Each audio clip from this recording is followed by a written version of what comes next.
tänase päeva sõnumid tulevad sealt, kus tulevad sõnumid. Sest et sul on tulemas mõni ettepanek, teave, sõnum kellegi poolt ning sina ei tohiks neid sõnumid uisapäisa lihtsalt minema lasta. Kindlasti plaani nende järgi midagi kas teha või vaata need üle või kuula ära, aga ära neid juba enne läbimõtlemist ja läbikaalumist prügikasti viska. Samuti on tänane päev selline, ongi lepingute sõlmimiseks väga hea, ka uute tutvuste sõlmimiseks, kes on juba suhtes, nendel kindlasti võib leida võimalusi ja pakkumisi oma suhte nii-öelda tugevamaks muutmiseks.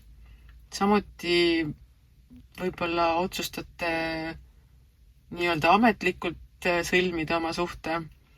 aga kindlasti kõikide nende ametlike dokumentide allkirjastamise puhul ja mitte ainult suhtedokumentide, vaid igasuguste lepingute, mida sa täna võib-olla hakkad sõlmima, kindlasti loe läbi ka see peenike kiri, sest et sa ei saa muidu täie südamerahuga nendele alla kirjutada.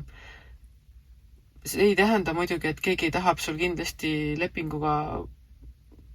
nahka üle kõrvade tõmmata, kuid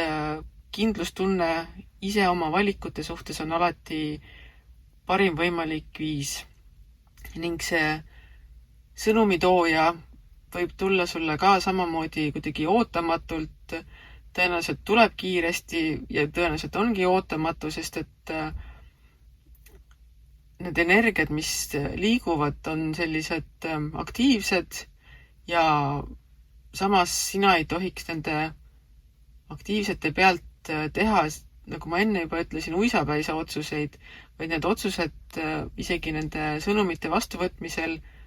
ja nende alusel tegutsemisel alati mõtle hoolega läbi. Ja see hoolega ei pea olema niimoodi, et sa võtad selle paberi ette ja siis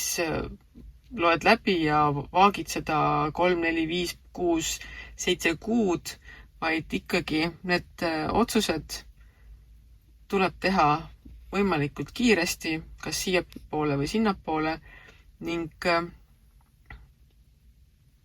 sa ei pea neid otsuseid loomulikult ka üksinda tegema, mis selle esimese kaardi puhul veel eriti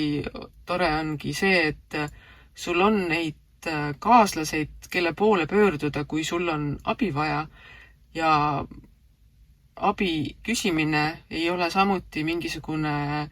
kergema vastupanu teed minek, vaid vastupidi, tihti näitab abi küsimine hoopis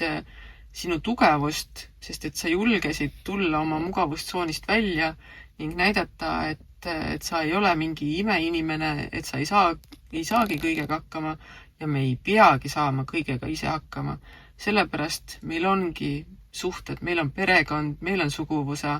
meil on sõbrad, meil on töökaaslased. Alati on võimalik kuskilt ja kellegilt abi küsida ning ka abi vastu võtta ning mis siin ikka, tee oma lepingud, anna oma allkirjad, võta vastu sõnumid ning tegutse julgelt,